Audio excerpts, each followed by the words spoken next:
Hello friends, and welcome to episode 1, video 1 of my prep series. I never in a million years thought I was ever going to say prep, referring to me ever in my life again. I apologize for the light because the sun's going down, and also don't mind, you can't even see it because of the sun, but I have paint on my hands and in my hair, whatever. But I just really wanted to get this first video out. Hold on, let me actually, hold please. Things you'll do for lighting. I am parked in the most ridiculous spot, but it'll have to do for now. So we're doing a prep. You're not, I am. What you're gonna do is just watch me during this prep. Okay, so what are we prepping for? I decided to do another bodybuilding show. What is happening? So in 2015, I did a bodybuilding show in the division bikini, but this time, in 2020, they came out with another division, and it's called wellness. And wellness is for essentially bigger thighed women, so it is quite leg dominant and it's not very symmetrical. So I'll get into more of the details, you know, during this prep, but I never thought I would ever go into bodybuilding again. But man, I just had a fire light under my ass, and I'm like, dude, I think I might want to, actually, now that I say this out loud, it's kind of been brewing for a while, because I do remember months ago telling my husband, I think before he even went in the military, like, hey, I'm kind of getting in the mindset of wanting to do a bodybuilding show. And he was all for it. He was like, yeah, go for it. But my first experience with bodybuilding was absolutely terrible. I had an awful coach. I was super young. I had no idea what I was getting myself into. I didn't even know what bodybuilding was at the time. But and that was when I first went to college, and I was always an athlete in high school, and I've always lifted as well. But I wanted to do something competitive because I couldn't do anything competitive in college. So I looked at bodybuilding. I started counting macros, and I followed a lot of bodybuilders.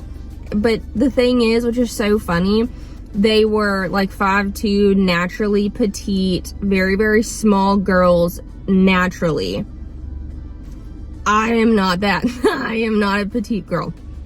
So I decided to go in it, and during that prep I had 2 coaches, and the first coach only coached me on macros, and then the second coach was absolutely awful. This is literally what she did. She gave all of her athletes, male and female, we were all in different divisions, and she gave us the same meal plan, dude. The same exact meal plan that was 800 calories. Do not do this. For the love of God, don't do this. 800 calories on a high carb day, which would usually be a leg day. We went up to 1,000 calories, and it was only because we added a little more rice and a little more berries. And it was excruciating, but I am quite prideful, and I said I was gonna do it, so I had to do it.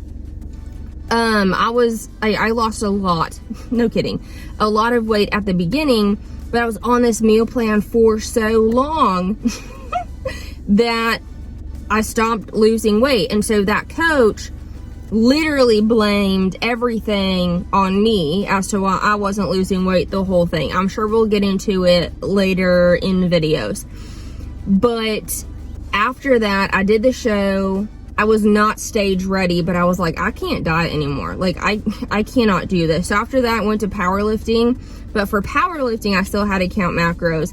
And so from there, I literally had, because even before bodybuilding, I was training and eating like a bodybuilder. And so I was in a caloric deficit for many, many years, didn't have a period for a good while, which is not a healthy thing to do. So where I'm getting at is the first time I did bodybuilding was a very, very terrible experience. And I remember it backstage before we went on stage, I was like, this isn't real life, because I was the teenage girl who had the fitness influencers weren't a thing, right? Like social media wasn't a thing yet. And so I would have magazine pictures of models, of fitness models, and or just like athletes, and no, they really weren't athletes, they were just bodybuilders and just fitness models. And I aspired to look exactly like them. But in that moment behind the stage, I was like, this is not real. Their body, their aesthetics, it's unattainable. It's not sustainable. This is not real life. But I didn't know that.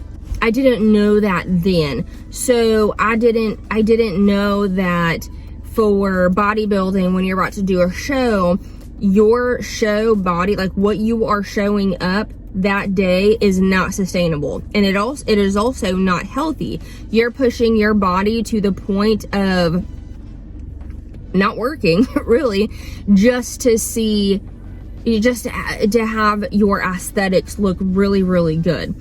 So I didn't know that then by any means, and so I had a complete mental breakdown after doing that. I went to powerlifting and then still counting macros, and I was like, dude, I can't do it anymore. So from there, I binged. I binged, and I also intuitive ate. Like I literally taught myself how to have a healthy relationship with food, have a healthy relationship with my body. I dove really, really deep into personal development. I never went to, well, in my later years I did, but I didn't go to therapy for eating disorders or body dysmorphia, any of that, because nobody really knew what that was at the time. So I didn't fall away from fitness, but I exercised differently. And I did have to peel away from the gym because I was incredibly obsessed with exercising, and I had to have that time of eating literally whatever I wanted.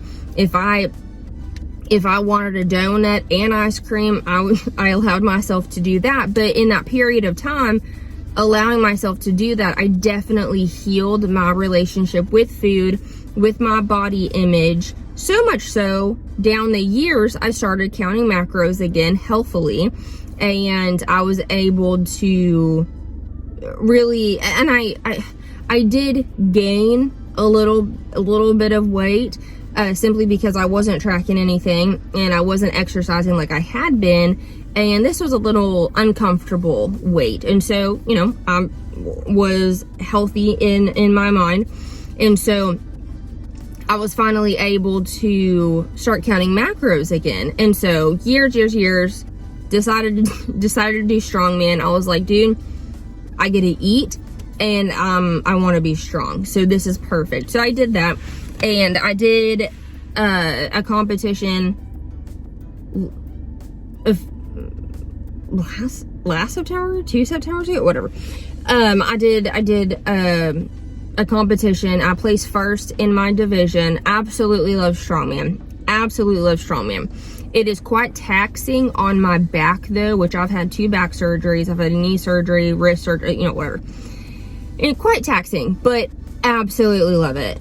Absolutely. Because you get to be strong as shit, and that's what your workout program is, to be as strong as shit. So absolutely love that. But I'm at a point in my life right now where I want to train for the aesthetic side versus the power side. So I've been doing the power side for a while now, but now I really want to chisel away and see what's underneath. However, I really want freaking legs, right? Like my legs are pretty big now, but to the level of the wellness competitors, I'm like, oh my God, I wish somebody would have told me that bikini was for the naturally petite girls, because that ain't me. That is not me. But this one I think I will do well in. And it is so interesting because even when I was contemplating doing a bodybuilding show, I was nervous, but in like a fun way. And like, oh my God, like I can do this. Like I believe that I can have my food a little restricted, but also not freak out about it. So then I told my husband and I was like, dude, I think I want to do this. He was all in. So I just got my plan literally a few hours ago. Today is Friday, August 23rd. I paid my coach, which the coach that I have now, she went to the gym that I used to go to in Austin. And she's an IFBB wellness pro, so she is a professional in this division. And so I did like the intake form the other day. I sent her my pictures the other day. So what we're gonna have to do, which I knew beforehand, because after the bodybuilding show, I went to start powerlifting and then strongman. I then went to school for kinesiology and I studied nutrition. And I also became a personal trainer. So it was like after all of that, then I became very educated in this field. And looking back, I'm like, oh my God, why didn't anybody stop me? Like, what? Which obviously it's no one else's responsibility but my own. But I was very ill prepared for that. But now, and I wanted to do it for the wrong reasons as well. But right now, I'm in a very, very healthy mindset and healthy relationship with myself and with the food and with my body. So I'm taking the leap of faith, and I hired my coach, and she's had numerous clients. I mean, I don't want to say go pro because I don't know that, but their transformations are amazing. And she does a lot of bodybuilding coaching, so that's wonderful. But I've only done I've had lifestyle clients, just wanting to be healthy, lose weight a little bit or gain weight depending on, their goals. So I've been doing that for a good while now, but I wouldn't be able to prep for a bodybuilding show without a coach. Like, yeah, and I know that, like, don't do that.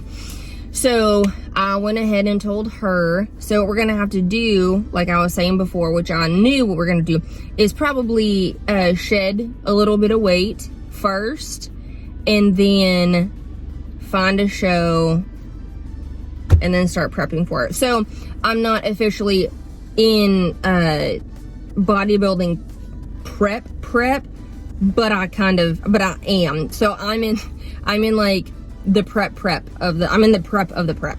Yeah, that's exactly what it is. I'm in the prep of the prepping series. So I wanted to, and even during like the prep of the prep, I want to document everything. So I got my workouts literally a few hours ago. I got my workouts, and I've got it's not so much a meal plan, but it kind of is. I have my macros, and so we're gonna have to go grocery shopping to get, which is kind of crazy because we just went grocery shopping the other day. But yeah, it is what it is. I'm gonna have to, here we go. And I get a cheat meal once every week, so that's wonderful. So here are my objectives of creating this YouTube channel.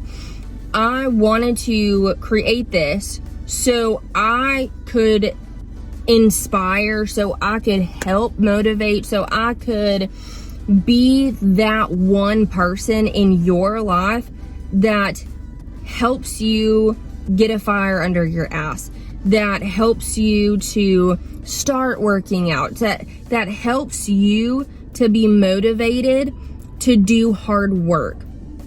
I really noticed, I'm 32, I have really noticed that hard work is not a thing a lot of people do anymore. And it's looked down upon because of hustle culture, and it's looked down upon because of, well, you have to be in your feminine era. Oh my God, shoot me. But you cannot reach a goal without the hard work. And I used to be like that years ago, and waking up at 4:30 and going to work out and be very strict on my nutrition and working on my business. But something happened. Something happened and I kind of lost myself. But now, like, I'm here. I'm back. And it feels so good. So I've been waking up 4:30, 5 o'clock, getting my workouts in before even getting like my plan. I'm like, I need to get in the suit. But with the job that I do have now, because I have to do, several odd jobs here and there. So before work, which I work this job from 10 to 5, so I go work out before I train before that, and I always give myself at least 2 hours to work out. And after this job, I go do Walmart delivery because that pays my rent, which is wonderful. Our rent, me and my husband's rent, so that's good. So, and in between that, I'm also social media manager of a few small businesses. So I run their social media, and I also do my own, now this YouTube and the other YouTube. So I have a lot of hats that I wear. And so let's add bodybuilding in there as well, right? So I really wanted to document this because, number one, I think it would be more fun for me to just share it, because I've been watching a few bodybuilders YouTube channels, and I'm like, dude, you know what? That sounds fun.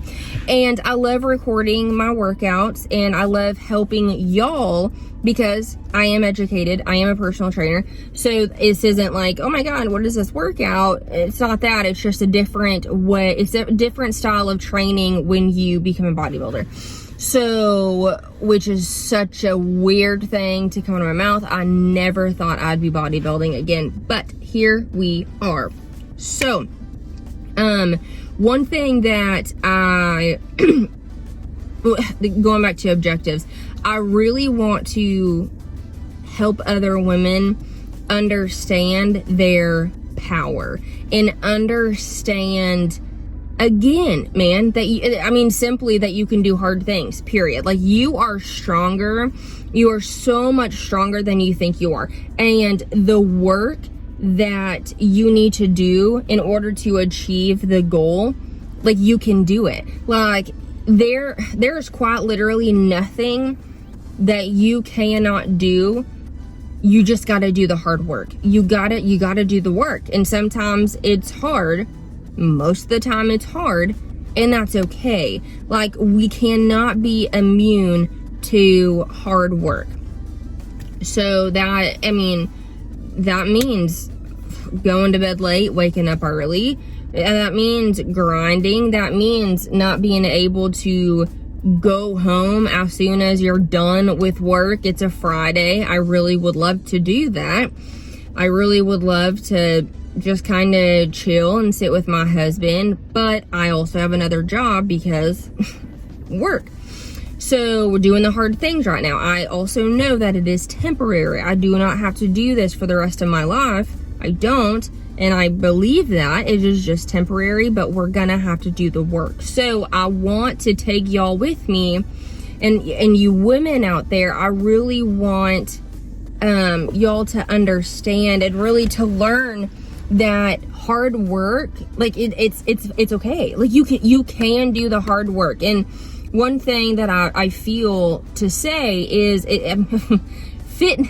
it's so funny because fitness is the gateway drug to personal development.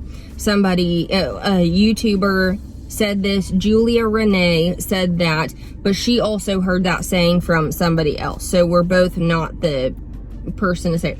So fitness is the gateway drug to personal development, meaning you can use fitness, you can use training, working out, whatever, for literally any and every analogy example for life. So when you are working out and, you know, whatever, bicep curl, and you are feeling your biceps screaming and you're like, oh no, I'm done. And you just like give up. You're like, yeah, I got some more gas in the tank, but you know, I'm not gonna, like, I'll save it for the other thing. We can't do that. It's just like life. Or you're thinking bicep curl, like, I can't do it, so I'm done. But on that other side of pushing through that bicep curl, doing the hard thing, is getting stronger, is tearing those muscle fibers to get stronger. And that's the exact same thing with life, man. Like, if you know, life is happening, sometimes life sucks, I understand that, but in that life sucking, if you're like throwing the towel, like, oh my god, I can't do this anymore, just beyond that difficulty, you're gonna be stronger. Like, after the hard thing happens in your life, you are always stronger. Which in turn, sometimes I'm like, God, why couldn't you just made me stronger? Like, why did this and this and this have to happen before I got stronger? So I understand that as well. But what I am saying is, on the other side, you pushing your limits. So when I was training women, one giant thing that so many women have in common is that they do not think they are strong. And it is so very interesting. So a lot of these women, it was mostly middle-aged women. They'd be trying to lift, or they would see the dumbbells that I chose and they're like, I can't do that. I'm like, just try. Like, because I know that you can. But I was just like, just try. If you can't do it, we'll go lighter. But if not, great. And so they'll start lifting. Like, oh my God, I didn't think I could do it. Or we're supposed to be doing like 12 reps and we're on 9. And they're like, oh, I got to be done. Like, nope, let's go. 3 more. Come on. 9, 10, 11, 12. Yeah, that's 3. 3 more. Boom, boom. And they get to the third. They're like, oh my God, I didn't think I could do it. I know, because I can see it, because so many women really just, I'm not strong and it's hard. I don't want to do it. We got to get out of that mindset, ladies. We got to get out of that mindset. You can do hard things.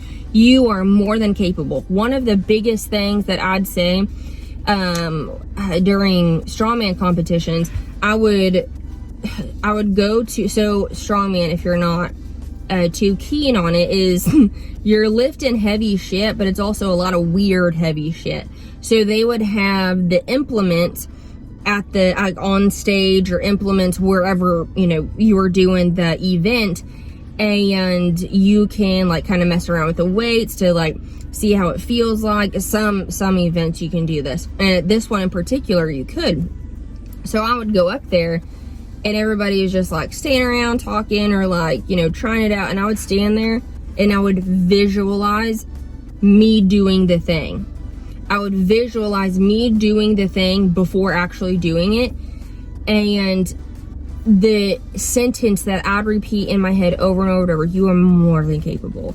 You are more than capable. So in a big old nutshell, that is why I want to document this journey, and why I really think it would be very imperative for a lot of ladies, because I have felt inspired by Julia Renee, her YouTube channel, her podcast. I've been very, very inspired by bodybuilders, YouTube channels, and I would love to be that voice, that inspiration for somebody else. So that's where we're at. Welcome to video 1 of the prep. We'll call it the prep series. So it's the prep before the actual prep. And I will take y'all with me. I am very excited. I do want to say though, one thing that I'm not gonna do, we'll go grocery shopping and we'll prepare different foods, but I don't want to tell y'all my calories. And I mean, I'll explain like roughly, but I don't want to get to like the gram or the actual calorie, just because I remember if I was 18 to 20 to 21 when I was doing my first bodybuilding show, even if the YouTuber was like, don't do what I'm doing because it's unhealthy, which more bodybuilders need to say that, but even if this person would have said that, I probably still would have eaten those calories just because she was seeing results, which would have been so stupid because the girl that I was watching was super petite and 5'2". I'm sitting at 172 pounds and I'm 5'6". So that would be so stupid. But I was uneducated and I didn't know that then. So I won't be saying that. I'll just let y'all know, like, if it's low, if it's like, whatever. But right now, the calories that I am eating, which I kind of am okay to tell you right now because it's pretty high, it's around 1900 calories. So for me, my maintenance calories are about 2300-ish. So we'll talk about more nutrition things as well. So this is just under my maintenance. So this would be a pretty slow progression of weight loss, because the only way you're going to lose weight is if you're in a caloric deficit. So it's a little more than what I was already eating, but I wasn't prepping for anything. So I was kind of just, oh, I'll track this day, I'll not track this day, whatever. And she has put in my programming now, but the prep before the prep is 1 cheat meal a week. So we'll also be documenting that as well. It is a prep, it is a cheat meal, not a cheat day. Big difference. So anyway, I'm very excited about this. I think this is going to help change a lot of women's lives, and I'm ready for it. So I appreciate y'all so very much. And I will be sharing before and after pictures and videos. However, I won't share that for a little bit. I don't think, maybe. And I'll tell you why. The reason why is because social media is mean, and social media is pretty mean. So I don't want to put myself out there with all the motivation and inspiration that I feel right now. I don't want to put myself out there, be super vulnerable with the way that I am looking now, which isn't bad by any means. But I don't want to read what others say, good or bad, right? So what I'm going to do is wait until I have seen results, and then I'll share it with y'all.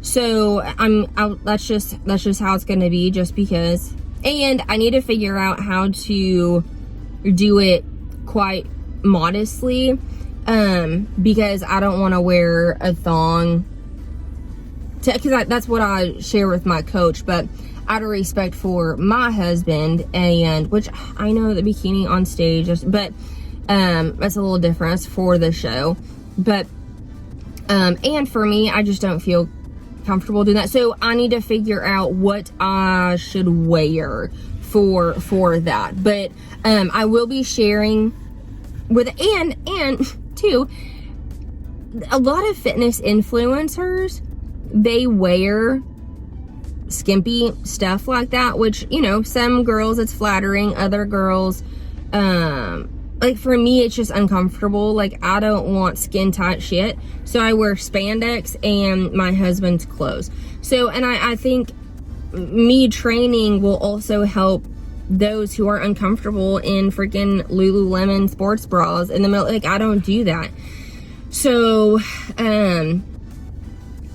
that's just how that is. So, any hoodles, I will show the before once I have an after-ish that I am happy with and that I'm excited about. So I'm just going to take y'all with me, and hopefully I can inspire one or two of you women.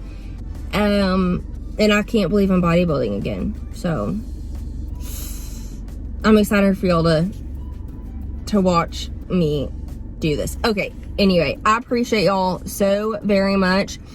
Let me know in the comments if there's anything specific that you would like to see or you would like to ask questions about, I guess. Any nutrition related or just working out or habit stacking, really, because that is something that we're definitely going to talk about, is choosing good habits and how to implement those habits into your life.